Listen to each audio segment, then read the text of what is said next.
everyone, this is Izzy here, your Sumter film critic. I have decided to return from my little sabbatical and provide some reviews again. Unfortunately, as many of you are well aware of, a lot of the films that was slated to be released during this time period have been delayed, canceled, or what have you. And with that regard, there are no new films to review.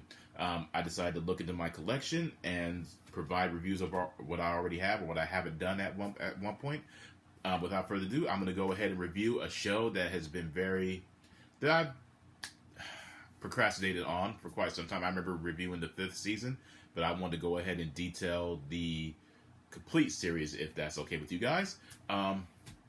Without further ado, I am reviewing the 2002 show. Well, the show started in 2002. The Shield, one of the most brutal, entertaining, and intense cop dramas that I've ever had the privilege of watching. The show, The Shield, stars Michael Chiklis as Vic Mackey, the leader of the strike team, a very corrupt law enforcement division team that is part of the Farmington Division and is known for its unusual methods in terms of eliminating crime and dealing with suspects as far as drugs, theft, you name it. I mean, they have been a part of all kinds of illegal activities that you could possibly think of. This show was way ahead of its time as far as the content that I was providing. It tackled a lot of sensitive subjects that I don't believe would ultimately fare well in today's social climate because everything is a lot more sensitive and touch and go these days. The first season is a very slow build, and obviously with any show, the first season is the introductory phase into the characters and the whole atmosphere of the Los Angeles area. The first episode ends in the most unexpected and climatic fashion, and the beautiful thing about it ties into every single season that came afterwards. It plays a monumental role in terms of the investigation that the strike team is constantly under surveillance. You just can't go wrong with this one. I mean, it starts off very slow. The first season, typically with certain shows, are always a slow build to what's eventually going to be the crescendo of the final season. Season 2 is where you have the strike team getting ready to successfully or plan this impossible and dangerous heist in order to secure the future of not only themselves but their families. And this, again, you have what transpired in the first season, the first episode of the first season, still playing a significant role, but not a huge role at the same time. And this is, again, spoiler free, we're still into the introductory phase of Vic Mackey and the strike team. And you still have Vic Mackey and Captain David Aceveda, who is aspiring to enter into the political realm, attempting to bring down Vic Mackey. He considers Vic Mackey Al Capone with a badge, if you will. And you are also introduced to other characters at the same time, while still following Vic Mackey and his journey in terms of being a brutal and violent and corrupt police detective, while at the same time maintaining his status as a loving family man. Season 3 is when it deals with the fallout of Season 2. And the fallout of Season 2, well, not necessarily the fallout, but more or less the beginning of the fallout for Season 2. And a new law enforcement team, the Decoy Squad, is introduced into this series. And it builds up. Their strike team is being investigated for what transpired in Season 2. And it's a continual slow build-up. There was one episode that I can't remember if it was this season or the next season. But this season, I want to say it's this one if I'm not mistaken. Character Dutch Wagenbach, played by Jay Karnes, there was a scene in this season that occurred that hit me so hard that I literally took a week off from watching it because it was just so hard-hitting and it just hit me to the very core of my soul. When you get to the final episode of this season and everything becomes unraveled and revealed, it literally leaves you breathless, completely breathless, to where you start the next season almost immediately. I will say the 4th season of The Shield is probably my least favorite because it's so much more slower paced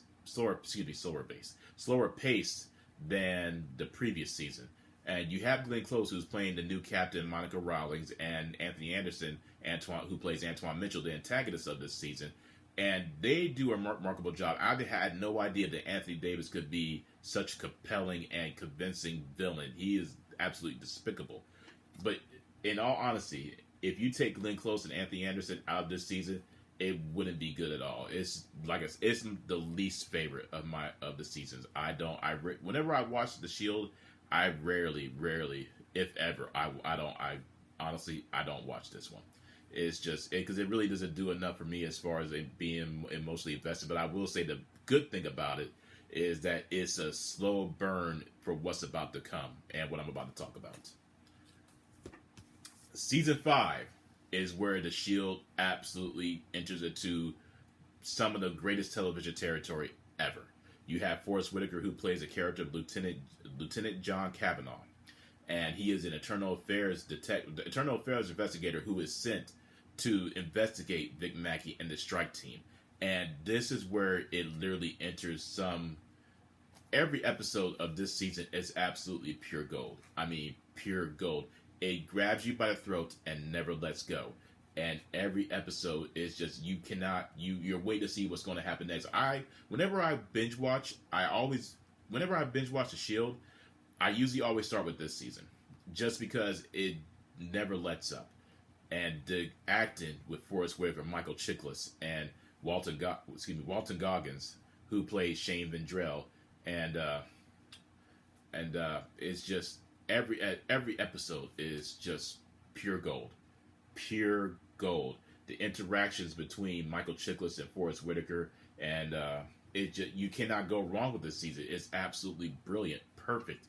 The final episode of this season, if you will, is shocking, absolutely shocking, and it's interesting because whenever I watch it, I find myself noticing, even as means I want to say I've watched this season at least 5 or 6 times, and I still find myself noticing new bits of information here and there, and lots of foreshadowing that I didn't pick up on initially. Can't go wrong with it. Season 6 is, again, a continuation of the Season 5 greatness, and Forrest Whitaker is still involved as John Kavanaugh. Brilliant as well. Every episode is hard-hitting from beginning to end, dealing with the fallout, and it's still the continuation of what transpired in Season 5 and Season 1 that is still being closely coincided with one another and tying everything together. Amazing, still emotional, still hard-hitting and powerful. Another perfect season. Season 7 is where it all comes to an end. All the loose ends are tied together. All revelations are coming to full effect. And you have the ICE division, who is coming to investigate the Farmington area and helping them in terms of dealing with a lot of the San Marcos murders and the drug paraphernalia and other corrupt political and real estate characters that are attempting to plant their feet in terms of making sure that their bottom line is met. And Vic Mackey dealing with the fallout and still the investigation that is transpiring into him and his methods, also finds himself on the receiving end of experiencing a lot of loss, a lot of mistrust and disinformation, and him attempting to, as best as he can, if you will, pull himself together and pull everything together in terms of making sure that his family and his future is secure.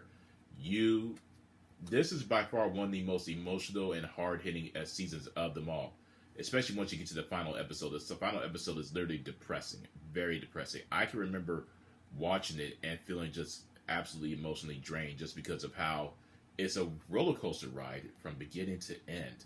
And when we get to season 5 and season 6 and of course season 7, for me personally, I don't know about anybody else, but you binge watch it. I mean, just because every episode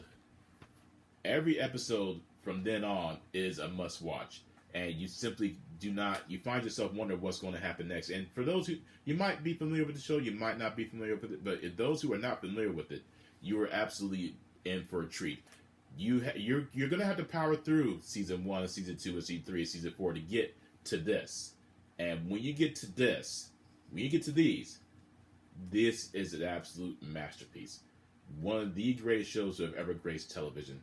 And this was during the time when you had Sopranos, The Wire, and Oz still on. Well, I can't remember exactly when The Sopranos and Oz ended, or even The Wire. Speaking of which, I still need to start those shows, and I will eventually.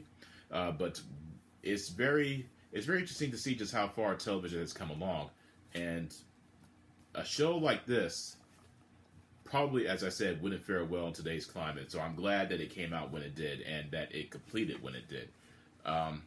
But that is my review of The Shield. I'm sorry that I wasn't more detailed as far as a synopsis is concerned, but I really want everyone to check out this show, and maybe when you get a chance to check it out, you let me know what you thought, and provide a comment on my YouTube. And I plan on bringing back my Facebook at some point.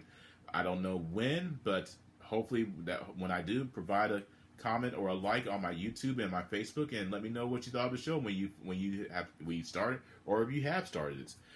But I am back, and you will be seeing me again, my friends. I hope everyone stays safe and stay healthy. And that's my review. That is my review of The Shield. Take care, my friends. Peace out.